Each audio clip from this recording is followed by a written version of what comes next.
નમસ્કાર દોસ્તો, સ્વાગત છે આપ સર્વનું તમારી પોતાની YouTube channel ocean coaching classes પર। મિત્રો, ધોરણ 7ની જે પ્રોજેક્ટ પ્રવૃત્તિ બુક છે તે પ્રોજેક્ટ પ્રવૃત્તિ બુકની અંદર જે પ્રવૃત્તિ નંબર 6 આપણને આપેલી છે શ્રેષ્ઠ રાજા, તેનું સંપૂર્ણ સોલ્યુશન આપણે આ વિડીયોની અંદર જોવાના છે।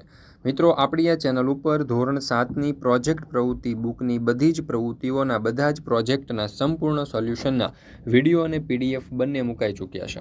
તો આ બધી જ પ્રવૃત્તિઓના વિડીયો અને પીડીએફનો અભ્યાસ કરવા માટેની લિંક તમને નીચે ડિસ્ક્રિપ્શન બોક્સની અંદર મળી જશે। જરૂરથી તેનો અભ્યાસ કરી લેજો। સાથે સાથે આપણા વોટ્સઅપ ગ્રુપમાં પણ જરૂરથી જોડાઈ જજો, જેથી કરીને આ ધોરણ 7ની જે પ્રોજેક્ટ પ્રવૃત્તિ બુક છે તેની બધી જ પ્રવૃત્તિઓના વિડીયો અને પીડીએફની લિંક તમને મળતી રહે। ચાલો તો શરૂ કરીએ આપણે આ પ્રોજેક્ટ પ્રવૃત્તિ બુકની અંદર પ્રવૃત્તિ નંબર 6 શ્રેષ્ઠ રાજા। હવે અહીંયા કહ્યું છે કે તમારા ઘરમાં જેમ તમારા માતા પિતા ઘરને સંભાળે છે, તેમજ શાળાના આચાર્ય, શાળા, ગામના સરપંચ, ગામ અને તે જ રીતે વડાપ્રધાન શ્રી દ્વારા સમગ્ર દેશનું સંચાલન કરી લોકોની કાળજી લે છે। અગાઉના સમયમાં જે તે પ્રદેશમાં રાજાઓ રાજ કરતા હતા અને પોતાની પ્રજાના સુખની કાળજી લેતા હતા। આજના સમયમાં લોકશાહી હોવાથી રાજાશાહી પૂરી થયેલી છે। તમે પાઠ્યપુસ્તક, પુસ્તકો અને અન્ય માધ્યમથી ગુજરાતના રાજાઓ વિશે માહિતી મેળવી હશે।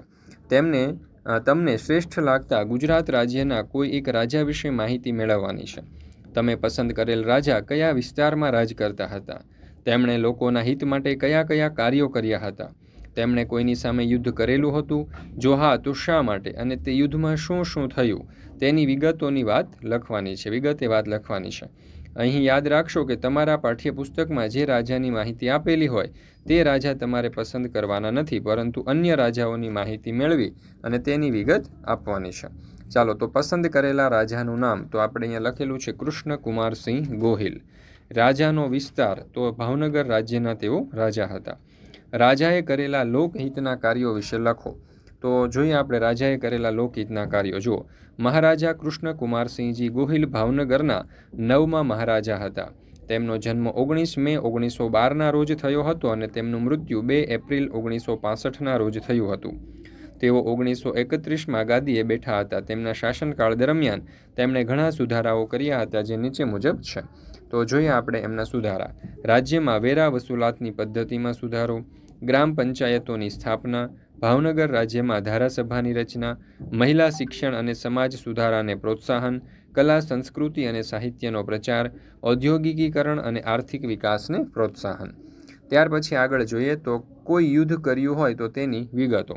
તો મહારાજા કૃષ્ણકુમારસિંહજીએ એમના શાસનકાળ દરમિયાન કોઈ પણ યુદ્ધ કરેલું નથી। રાજા વિશે તમે મેળવેલ અન્ય વિશેષ માહિતી। તો જોઈએ રાજા વિશે અન્ય વિશેષ માહિતી। તેમના કાર્યોને કારણે ભાવનગર રાજ્યનો ખૂબ વિકાસ થયો। તેઓ ભારતની સ્વતંત્રતાના સમર્થક હતા અને સ્વતંત્ર ભારતમાં ભાવનગર રાજ્યને ભારતીય સંઘમાં વિલીન કરનારા પ્રથમ રાજવી હતા। તેમને ઘણા બધા સન્માનો મળ્યા હતા, જેમાં કિંગ જ્યોર્જ 4 રજત જયંતી ચંદ્રક, કિંગ જ્યોર્જ 5 કોરોનેશક ચંદ્રક, KCSI યુદ્ધ સંરક્ષણ માટેના ચંદ્રકો અને ભારતની આઝાદી માટેનો ચંદ્રક સામેલ છે।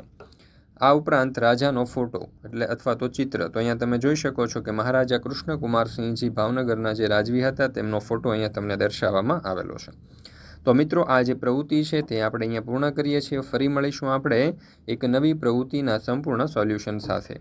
મિત્રો, ધોરણ 7ની જે સ્વ અધ્યયન પોથી છે તે સ્વ અધ્યયન પોથીઓના ભાગ 1 અને 2ના સંપૂર્ણ સોલ્યુશનના વિડીયો અને પીડીએફ આપણી ચેનલ ઉપર મુકાઈ ચૂક્યા છે। તો આ ભાગ 1 અને 2ની જે સ્વ અધ્યયન પોથી છે તેના તમામ વિડીયો અને પીડીએફ મેળવવા માટેની લિંક તમને નીચે વિડીયોના ડિસ્ક્રિપ્શન બોક્સની અંદર આપેલી છે, તો જરૂરથી તેનો અભ્યાસ કરી લેજો। સાથે સાથે અહીંયા તમે જોઈ શકો છો કે ધોરણ 7ની જે નવી પ્રોજેક્ટ પ્રવૃત્તિ બુક આવેલી છે તે પ્રોજેક્ટ પ્રવૃત્તિ બુકની બધી જ પ્રવૃત્તિઓના સંપૂર્ણ સોલ્યુશનના પીડીએફ જે છે તે આપણી ચેનલ ઉપર મુકાઈ ચૂકી છે। આ પ્રોજેક્ટ પ્રવૃત્તિ બુકની પીડીએફો મેળવવા માટેની લિંક પણ તમને આ વિડીયોના ડિસ્ક્રિપ્શન બોક્સની અંદર મળી જશે, તો જરૂરથી તેનો અભ્યાસ કરી લેજો। અહીંયા તમે જોઈ શકો છો કે આપણે ઓશન કોચિંગ ક્લાસીસ નામની એપ્લિકેશન છે।